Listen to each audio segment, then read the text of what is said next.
நான் உங்கள் டிஎன்ஏ மற்றும் பிரஸ்ன ஜோதிடர் சுப்ரஜா சுரேஷ்குமார் கோவையிலிருந்து.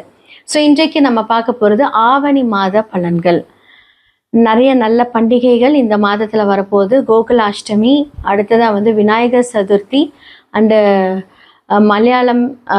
மலையாளிஸ் ரொம்ப சிறப்பாக கொண்டாடப்படுகிற ஓணம் பண்டிகை. இது எல்லாமே ரொம்ப ரொம்ப ஒரு சிறப்பான விஷயங்கள் இந்த மாதத்தில் நடக்க போகுது. அடுத்ததான் இந்த உலகத்தில் நடக்கக்கூடிய சில மாற்றங்களை பற்றி நம்ம பார்ப்போம். பொதுவாக என்ன மாதிரியான காம்பினேஷன் இருக்குது அப்படிங்கிறதையும் நம்ம பார்ப்போம். சூரியன், கேது, புதன் இவங்க எல்லாருமே காலபுருஷ தத்துவத்தின் 5ஆம் வீட்டில் சேர்க்கை பெறுகிறார்கள். இந்த காம்பினேஷன் ஆல்ரெடி கும்பத்தில் ராகு இருக்காங்க, கடக வீட்டில் குரு தனித்து நிற்கிறார், அப்புறம் மிதுன வீட்டில் செவ்வாய் தனித்து நிற்கிறாங்க, சுக்கிரன் கன்னி வீட்டில் தனித்து இருக்கிறார். அடுத்ததாக பார்த்தீங்கன்னா சனி பகவான் காலபுருஷனோட வீட்டில் 12ஆம் வீட்டில் ஆல்ரெடி இருக்கார். இத்தனை காம்பினேஷன்ஸ் போய்கிட்டு வந்துட்டுருக்கு. இதில் மெயினாக பார்த்தீங்க அப்படின்னா இந்த சூரியன் யாரோட இணைந்து இருக்கிறார் அப்படின்னா கேது பகவானோட இணைந்திருந்து, புதன் பகவானோட இணைந்திருந்து அழகாக சமசப்தம் பார்வை ராகு எல்லாரும் பார்க்குறாங்க. இந்த காம்பினேஷன் ஒரு எச்சரிக்கை கொடுக்குது அப்படின்னு தான் சொல்ல முடியும். இந்த எச்சரிக்கை எப்படி அப்படின்னா, நிறைய பேர் நிறைய ட்ராவல் பிளான் பண்ணியிருப்பீங்க. இந்த மாதத்தை கொஞ்சம் தவிர்த்திருக்கிறது நல்லது. அடுத்ததாக இன்னுமே பார்த்தீங்க அப்படின்னா காற்று அப்படின்னு சம்மந்தப்பட்ட விஷயங்கள், நிறைய தீ விபத்துக்கள், அடுத்ததாக நிறைய வெடி பிளாஸ்ட், யாருமே யோசிக்க முடியாத ஒரு பிளாஸ்ட். இது இதே காம்பினேஷன் நம்ம இதுக்கு முன்னாடி நம்ம பார்த்துருக்கோம். நம்ம ஃப்ளைட் கிராஷெலாம் பார்த்துருக்கோம். இதே காம்பினேஷன் என்ன அப்படின்னா, அப்போ சூரியன் கேது மட்டும் இருந்து பார்த்துருக்கு, இப்போ புதன் இணைந்து பார்க்குறாங்க. ராகுவும் பார்க்குது. இந்த மாதிரியெல்லாம் இருக்கும்போது என்ன அப்படின்னா, மீடியா ஃபீல்டு இதில் நிறையா பாதிப்புகளை நம்ம பார்க்க போகிறோம். மீடியா ஃபீல்டில் இருக்கிறவங்களுக்கு பிரச்சனை. அதே மாதிரி கெமிக்கல் ஃபேக்ட்ரிஸ், ட்ராவலிங் பண்ணுறவங்க இதெல்லாம் கொஞ்சம் யோசித்து நீங்கள் இந்த மாதத்தை கொஞ்சம் கடந்தீங்கன்னா ரொம்ப நல்லாயிருக்கும் அப்படின்னு தான் நான் சொல்லுவேன். இதெல்லாமே கொஞ்சம் ஜாக்கிரதையாக இருக்கக்கூடிய ஒரு காலங்கள். மேஷம்லேருந்து மீனம் வரைக்கும் இந்த ஆவணி மாத பலன்கள் எப்படி இருக்குது? ஏன்னா சூரியனோட டிரான்சிட் ஆகஸ்ட் மிட்லேருந்து செப்டம்பர் வரைக்கும் இருக்க போகுது. இந்த டிரான்சிட் சூரியன் இங்கே இருக்கும்போது தான் அப்படின்னா ஏன்னா சேர்ந்துருக்கிற கிரகம் அப்படி. இவங்களுடைய ராசிகளுக்கு எப்படி இருக்குது அப்படிங்கிறத நம்ம பார்த்துடலாம். கடக ராசிக்காரர்களுக்கு இந்த ஆவணி மாத பலன்கள் எப்படி இருக்குது அப்படின்னு பார்த்துடலாம். அதாவது எவ்வளோ பிரச்சனை உங்களை சுற்றி இருந்தாலும் சனி பகவான் உங்களுக்கு 7-8 வக்கரமாக இருக்கிறாரு. இது ஒரு கோல்டன் பீரியட் அப்படின்னு சொல்லலாம். உங்களுக்கு நிறைய மாற்றங்கள் உங்களுடைய லைஃப்பில் நடக்க போகுது.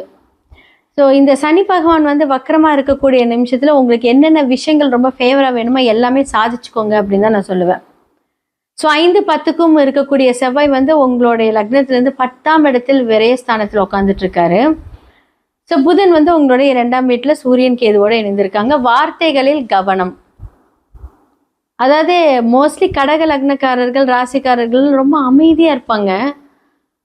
ஆனால் அந்த அமைதியிலோட பின்னாடி பார்த்தீங்க அப்படின்னா நீங்கள் செய்யக்கூடிய சம்பவம் ரொம்ப பெருசாக இருக்கும். அப்போ 2ல் சூரியன் ஆல்ரெடி அந்த சூரியன் எங்கே இருக்காரு அப்படிங்கிறது அடுத்த விஷயம். இப்போ கோச்சாரத்தில் அவரோட ஆட்சி வீட்டில் இருக்காரு. உங்களோட சுய ஜாதகத்தில் எப்படி நம்ம பார்க்கணும். அப்போ இந்த சூரியன் வார்த்தைகளை கடுமையாக்குவார். கூட கேதுவும் இருக்கும். புதன் விட்டுருங்க, புதன் புத்திசாலித்தனமாக 2 விதமாக பேச வைத்தாலுமே சூரியன் கேது இணைவு தன்னுடைய வார்த்தைகளில் கவனம். 8 வக்கரமாக இருக்கிறதுனால குடும்பத்தில் ஏதாவது ஒரு பிரச்சனை இருந்ததுன்னா இது எல்லாமே கொஞ்சம் சரி செய்துக்குவீங்க. ஃபேவராக நடக்கக்கூடிய ஒரு காலகட்டம் தான் இந்த டிசம்பர் வரைக்கும். சூப்பர் அமோகமாக இருக்குது கடகத்துக்கு. அதே மாதிரி பார்த்தீங்க அப்படின்னா சுக்கிரன் உங்களுடைய வீட்டிலேருந்து 4ஆம் வீட்டுக்கு வராரு. 3லேருந்து 4 சூப்பர்.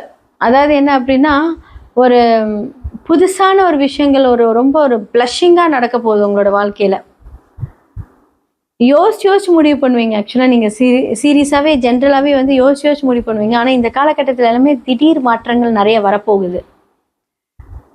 நிறைய பேர் வேலைக்கு நீங்கள் ட்ரை பண்ணிட்டு இருப்பீங்க. இந்த மாதத்தில் கண்டிப்பாக வேலை கிடைக்கும், சூப்பராக கிடைக்கும். தொழிலில் நல்ல முன்னேற்றங்கள், தொழில் சார்ந்த விஷயங்கள். அதே மாதிரி பார்த்தீங்கன்னா சிறு தூர பயணங்கள் நிறைய போய்கிட்டே இருப்பீங்க. நிறைய பயணங்கள் பிஸ்னஸ்க்காக இருக்கட்டும், உங்களுக்கு குலதெய்வ வழிபாடுகளாக இருக்கட்டும். ஏன்னா செவ்வாய் வந்து 5, 10க்குரியவர் 12ஆம் இடத்துல இருக்காரு, மறைஞ்சிருக்காரு. அப்போ என்னாகும் அப்படின்னா யாருக்கெல்லாம் குலதெய்வம் வந்து போவே கூடாதுன்னு சொல்லியிருந்தாங்க, இந்த மாதத்தில் போனீங்கன்னா ரொம்ப ரொம்ப சிறப்பாக இருக்க போகுது, ரொம்ப நல்லா இருக்க போகுது. லக்னத்திலே வந்து பார்த்தீங்க அப்படின்னா குரு பகவான் இருக்காரு. ஸோ உங்கள் வீட்லேயே அப்போ என்னாகும் அப்படின்னா சில சில உபாதைகள், என்ன மாதிரியான உபாதைகள் அப்படின்னா நரம்பு சம்மந்தப்பட்டது, சளி, இருமல் இதெல்லாமே கொடுப்பார். ஸோ 2ஆம் வீட்டில் வந்து கேது சூரியன் இருக்கும்போது வார்த்தைகளில் மட்டும் கொஞ்சம் கவனமாக இருங்க. உங்களை தேடியெல்லாம் வரும்போது என்ன அப்படின்னா நீங்கள் ஜென்ரலாகவே வந்து நார்மலாக பேசிக்கோங்க. எந்த ஒரு வாக்குறுதி மட்டும் இந்த காலகட்டத்தில் கொடுக்காதீங்க, அவ்வளோதான். ஸ்டூடெண்ட்ஸ் எல்லாமே வந்து பார்த்தீங்கன்னா உங்களுடைய எதிர்பார்த்த ஸ்டடீஸ் எல்லாமே ரொம்ப நல்லா பண்ண போகிறீங்க. ஸோ நிறைய பேர் வந்து புது புது பிஸ்னஸ் நீங்கள் ஸ்டார்ட் பண்ணுறதா 7க்குரியர் வக்கரமாக இருக்கார், சூப்பர். ஏன்னா 7க்குரியர் அவரே தான், 8க்குரியவர் அவரே தான். ஆனாலும் 8 நல்லா இயங்கும். அப்போ பிஸ்னஸும் வரும், அதற்கான பிரச்சனைகளும் வரும். ஆனால் இந்த காலகட்டத்தில் பிஸ்னஸ் வருங்க, அதுக்கான ஒரு விரயங்கள் பண்ணுவீங்க. ஆனால் அந்த விரயம் வந்து உங்களுடைய ஒரு இன்வெஸ்ட்மெண்ட்டாக இருக்கும். அதன் மூலியமாக என்ன ஆகும் அப்படின்னா எந்த ஒரு காரியமாக இருந்தாலும் அதுக்கேற்ற மாதிரி நீங்கள் வந்து சரி செய்துக்கோங்க. சுய ஜாதகத்தில் பாருங்கள். ஸோ இந்த கிரகங்கள் என்ன மாதிரியான சாரம் வாங்கியிருக்கு, என்ன மாதிரியான தசாபுக்தி நடக்குது, நம்ம என்ன மாதிரியாக நம்ம வந்து மாற்றிக்கலாம் அப்படிங்கிறது. முக்கியமான விஷயம் வந்து என்ன அப்படின்னா அதிரடியான மாற்றங்கள் வரும் அப்படின்னு நான் சொல்லியிருக்கேன். யாராவது உங்களை வந்து பேசி கன்வின்ஸ் பண்ணுறாங்க அப்படின்னா இந்த காலகட்டத்தில் வந்து யார் பேச்சையும் நம்பாதீங்கன்னு தான் நான் சொல்லுவேன். கடகத்தை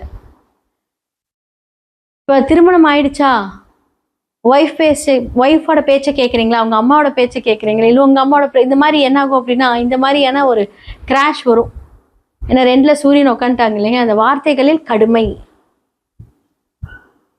ஸோ இதெல்லாமே வந்து பார்த்தீங்கன்னா கொஞ்சம் பார்த்துருந்துக்கோங்க. ஸோ தந்தை வழி ஸ்தானத்திலிருந்து உங்களுக்கு சொத்துக்கள் வரக்கூடிய வாய்ப்புகள் இந்த காலகட்டத்தில் இருக்குது. ஏன்னா 9க்குரியவர் வக்கரம்.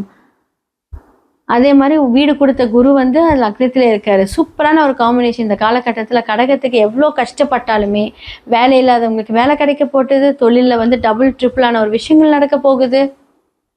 நான் சொன்ன சின்ன சின்ன விஷயத்த மட்டும் மாற்றிக்கோங்க, மற்ற எல்லா விஷயமும் ரொம்ப நல்லா இருக்க போகுது.